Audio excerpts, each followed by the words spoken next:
Today we are looking in James chapter 4, verse 13 through 17. And we are going to be talking about God's will and not our own. Some of us are going through things in our life where we have to pray about them. We have to trust God through the situations we're facing. Some of us are trying to figure out what the next step in life is. Some of us have faced decisions that are, leading us to retirement, leading us to new jobs. Some people are facing some really serious things when it's medical or other things. And some of us may feel a little stuck, wondering what the next thing is we're supposed to do. How are we supposed to serve God next? I can kind of put myself in that category because I've been going a year and a half now of trying to figure out, is this the ministry you're really calling me to?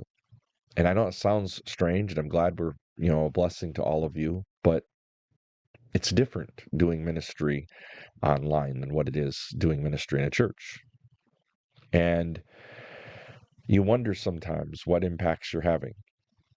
You hear from a couple of people, but, you know, ultimately you say, am I stuck? Am I in a place where I just don't have the answers?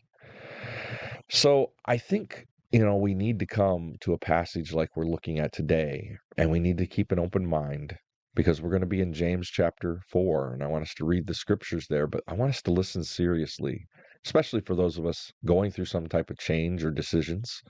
What does James say about those things? So let's look down at verse 13. It says, now listen, you who say today or tomorrow, we're going to go to this city or that city and spend a year there. Carry on business and make money.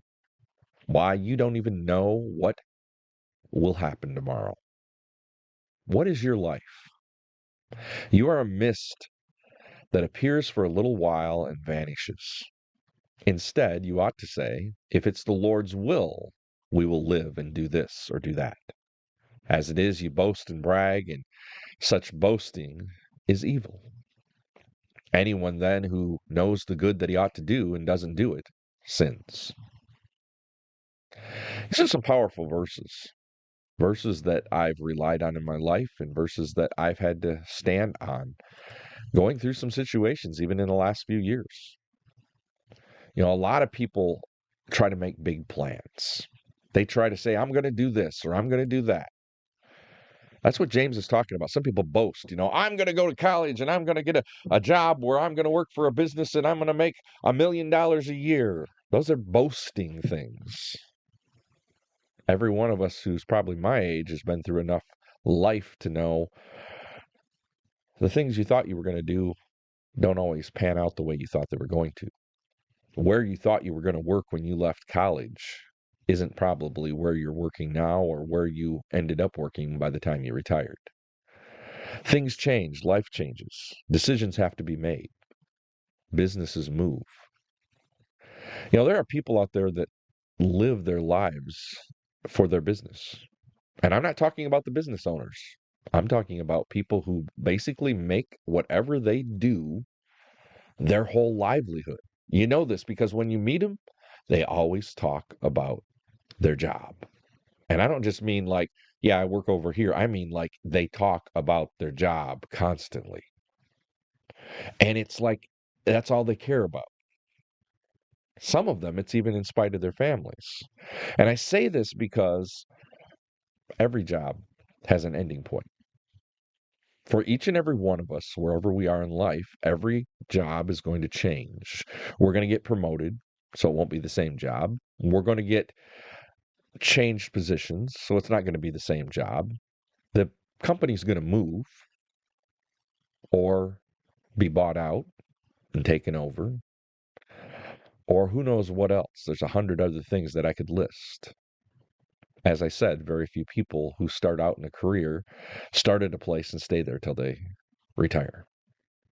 I think of my father even. He stayed in the same place, in the same location for 40 years. 40 years. But he didn't stay in the same job. The company was bought out by another company, And a few years after it was bought out, he changed what he was doing. He made cottage cheese, and he changed from making cottage cheese to making yogurt. And then they'd bring in new equipment, and he'd get trained on the new style of yogurt. And then they decided to make frozen yogurt, and he'd get trained on that. And he was constantly changing jobs. And then he was sent places to work and help them in other parts of the country as they were expanding. His job was changing. So James is right. Don't boast about tomorrow because you don't know what's going to happen. And this is an area Christians struggle with too. As I said, some of them get wrapped up in their jobs, and it can happen to Christians in churches. We're going to build a 500 seat sanctuary and we're going to fill it up next year. And then you have an empty building. I've been in several churches that, they built sanctuaries that were huge and they sat there and most of it was empty. I've seen other situations where, like with our situation, we felt God was telling us to make changes, and the changes did need to come. And we prolonged the church life by a few years, but the truth of the matter was, it was really time to start considering how the church could bless and help others in transition. Because in the end, after COVID and after other things, it made it a struggle for the church to stay together. And the numbers just couldn't come back. And then other things happened that are out of your control. And so James is reminding us in this passage, whatever your decisions are, big decisions, little decisions, and some of you have medical decisions even to make. What should you do? Well, I can't tell you what to do. James can't tell you fully what to do. But like James, I can encourage you in the same thing and remember a few things that he tells us. First of all, he tells us we're not God. Every one of us is here for a brief time. You don't live forever. So don't act like you're going to, because you're not. Don't act like your job, whatever company you work for, now this is different if you own your own business, but don't act like any job that you have is a job that's guaranteed, because I've seen too many people do that and they've lost their jobs. I've never seen anybody who's not replaceable in a company. Sorry, but it's true. You may think you're not, but every one of us can be replaced by someone else. Life is fragile and brief. That's part of what he's saying in those verses there when he's talking about we're like flowers, we're here and we fade. And in the end, what are we left with? We're left to trust God. Now, some people will say James is saying just live by faith and don't make plans. That is not what James is saying. He's not saying not to make plans. Think about that carefully. Plan for the future, plan for retirement, plan to try to do things.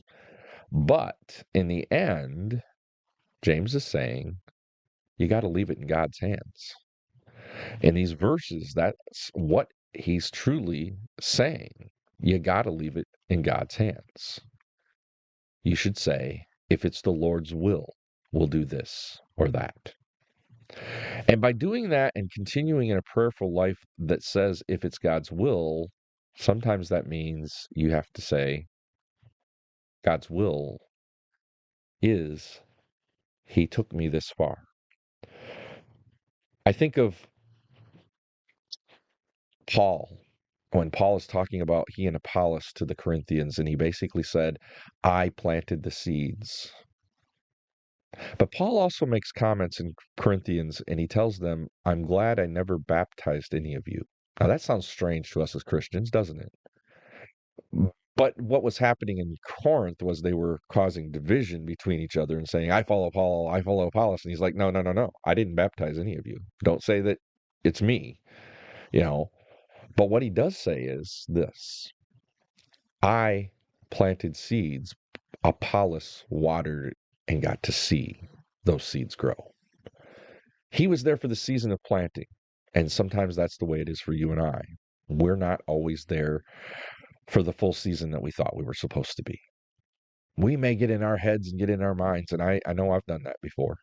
That I'm supposed to help this person, or I'm supposed to help this church, or I'm supposed to help these people, and I'm going to stay there. But the truth of the matter is, that wasn't God's plan. That was my plan. And so, just like you, I have to realize I wasn't supposed to be there. And maybe like me, you're going through some heart changes and some hard things in your life. And you just need to step back and say, I have to trust God, listen for his will, and move with him.